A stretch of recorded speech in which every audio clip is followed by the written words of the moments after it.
Joining us today is Heather Harker, Deputy Commissioner, Juvenile Justice, Department of Corrective Services WA, who'll be speaking at IIR's National Juvenile Justice Summit 2011, which takes place on the 9th to 10th of March in Melbourne. Hello Heather, thanks for joining us today. Hello, nice to speak to you. Can you explain the level of integration of community and detention-based services? That's beginning to progress really quite nicely now.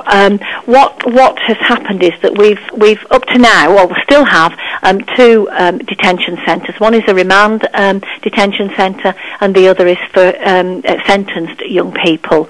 And we have just finalised, if you like, the philosophy and operating model for how we want to work with young people into the foreseeable future.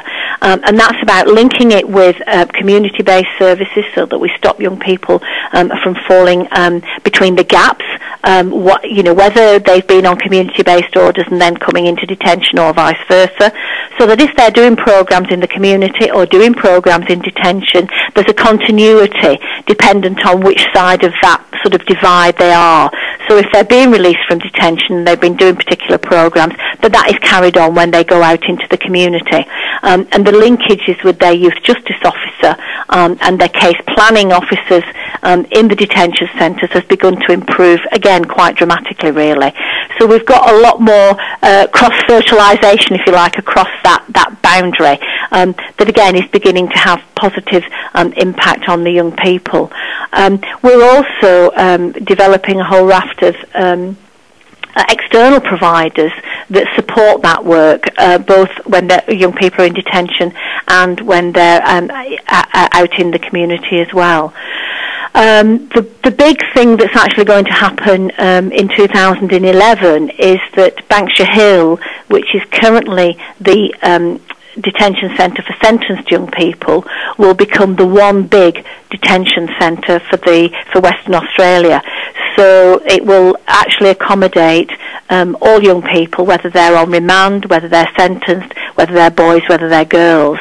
And there's a whole raft of new infrastructure being put into Banksia Hill because it's quite a big footprint, as it were. So we're developing that area quite dramatically, really, at the moment. Because Rangeview, which is the remand centre at the moment, is actually going to close, and that will actually become the 18 to 24-year-olds young adult facility. So we're moving the young people from Rangeview into Banksia, and Banksia will become the one big youth detention centre. So, taking the opportunity to develop that new operating model is what we've wanted to do, and really begin to look at things, very differently. And, what is the ideal that we want, and that's really what we're aiming for. So that linkage between community and detention is just absolutely critical. You're speaking at IIR's National Juvenile Justice Summit, which takes place on the 9th to 10th of March 2011 in Melbourne. What will be the focus of your presentation? Well, I think it'll be very much what we've just been talking about, and really updating the conference with the progress, as I say, that we've made in the last 12 months. The developments in relation to the 18 to 24-year-olds facility, because that is going to be going out to tender in the new year, because it is going to be privately run, and that in itself obviously presents its challenges. But also to talk very specifically about the results from the restructures that we've done in the youth justice field.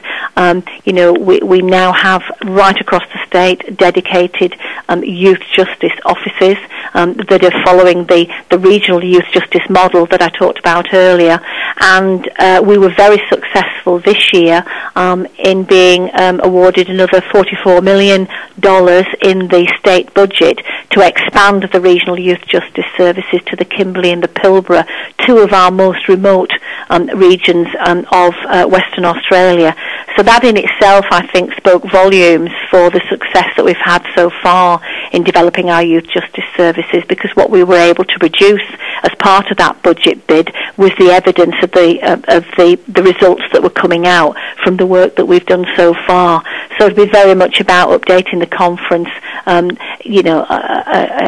as far as where we're up to now, and also I think what our plans are for the next stage. Because for me, this is very much about not letting the grass grow under our feet and think, oh well, we've got it sorted now, because we haven't. Because these things constantly change and constantly have to evolve, and I think we've always got to be looking forward for another 12 months, 2 years, and see where do we go next, and what are the results that we're getting now actually telling us about how we need to review the services that we're currently delivering and shape them up for the future.